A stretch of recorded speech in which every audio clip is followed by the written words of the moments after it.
Hello everyone, it's EVP, and what we're seeing here is something rather special.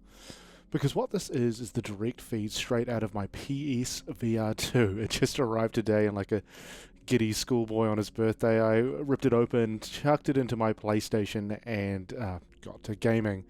So what you're seeing here is pretty cool. It is the direct feed out of the headset, so this is what the front of the unit sees. And as you can see, I wasted no time getting straight into things.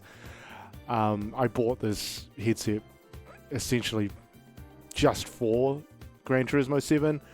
I think at this point I was just staring at the screen in wonder. So from my point of view, what I'm seeing is this flat screen that you're seeing, but projected on a plane in front of me. If you've ever played PC VR, much the same thing that you'd see if you're playing something like Project Cars 2. Kind of jumped in here with no plan, rhyme or reason, but I had an aim to playing the daily races. GT3 cars are something I'm pretty comfortable with, so I thought I'd just have a go in me McLaren and have a bash around Catalonia. Quick check there to make sure that I have all the bits and pieces. All of this is being done in headset, just buying the tyres to be able to take part in the race and get myself going. Mustn't forget to install things. I had a healthy 2 minutes to get ready. Didn't have really an intention of completing a lap, just wanted to jump in qualifying time trial and have a play. The display is pretty accurate to what you see on like a flat screen. There's only like a little bit of what I'd call dithering because of like the pixel density, but it's perfectly crystal clear in there. More importantly, the frame rate is completely stable. Like it is a wonderful bit of kit, that headset. The only real note I have on the PSVR 2 compared to say the Valve Index that I have is that the headset feels a little less sturdy. You can kind of feel the 2 points that they call it the scope is mounted on, and it's got some forward and backwards movement capability to let you adjust it on your face. And whether it's real or not, I was like perceiving a little bit of a wobble if I move my head side to side too violently, but I think with time it'll get a bit more comfortable. What I did love, and I'm happy to make that trade-off about it, is that the headset itself is very light. Like I barely noticed it on my face while I was driving. Like I would have noticed the PSVR headset less than say a racing helmet.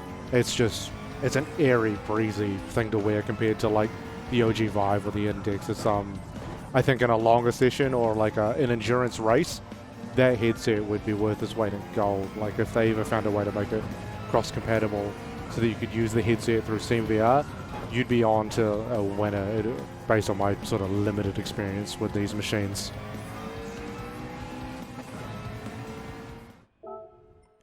One thing to note is just for the immersion, I was a big fan of racing without the HUD, so I'll do a version if you're keen on with all the elements turned on, but they project sort of that Gran Turismo HUD that you're used to out in front of the cockpit, and that way you can see stuff like your multifunction displays and your position on track and all that sort of stuff. It feels a bit like video gamey and sort of counterintuitive to VR. Like it augments it nicely. It's just not my jam, so I run without it. It does mean that during the race I'm clueless as to what's going on. Like I'm just driving my drive. I'm driving vibing. Every time you see it bloop back into reality there, I haven't learned how to properly recenter the headset, so I just wanted to make sure that everything was nice and centered, flashing back into that pass-through mode and then back again to have the headset re-zero itself so that what I felt was looking straight ahead out of the cockpit would be the same inside in the car. So rolling start, all this sort of stuff.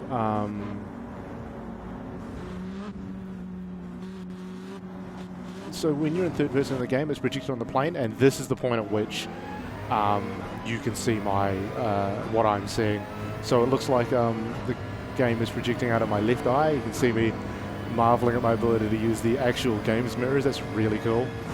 But in the run down to turn one, just trying to pick my braking marker like I would in the real car. You can see I've been a chicken. That Viper has just jumped me into T1. Beautiful little lunge from him.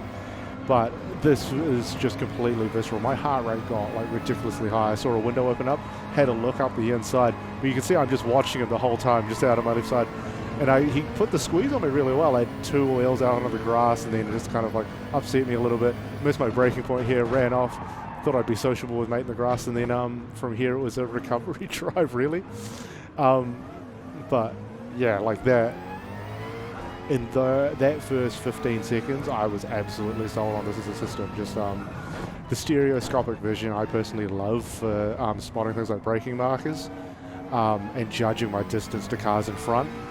It definitely, like, I don't think it translates to speed. Like, if you're slow, you're not going to magically get quicker. But for someone like me, it is just, it's a fun multiplier, basically. It just feels a bit more realistic. It just is an exponent on the exhilaration, really. Like, I wanted nothing less than to touch that car in front. And there you go, to make my point about you not making it any better. I still have no idea how to take the hairpin at Catalunya. We're just going to gently rock the car through the right-hander and see if we can start making up some ground. As I'm watching this video, I'm noticing a couple of frame drops, so I'm not sure if that is the rendering of my Premiere, but what I would say is that it is completely buttery smooth in the headset. Like, there were no frame drops, skips, or stutters of any kind. It was just completely beautiful, even through those like hectic moments where dust's getting kicked up and heaps of particles and potential for failure, really. Like, it was a really strong first outing for the PSVR 2.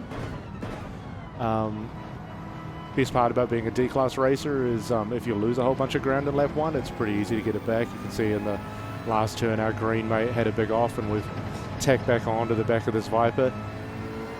And yeah, it's just joyous being in the headset here. Like, it doesn't show up here on the left eye as much, but when I'm mid-corner, I'm definitely looking through the cars in front and just trying to keep them in my peripherals and like drive to my line, which I found much easier to do than when I'm playing on a monitor. Like,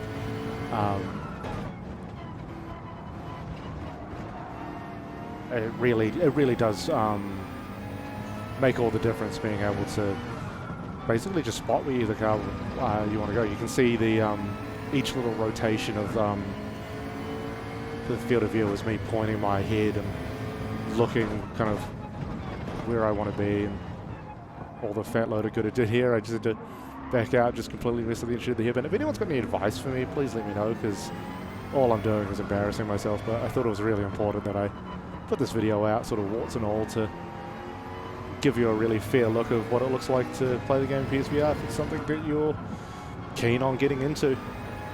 Yeah, these are like my first 4, true laps in anger, and it's enough for me as we quickly spot him have a bit of a altercation with the wall. Lucky for the Viper, he'll catch us up later, I think. But yeah, we just set to work picking up on this yellow Corvette.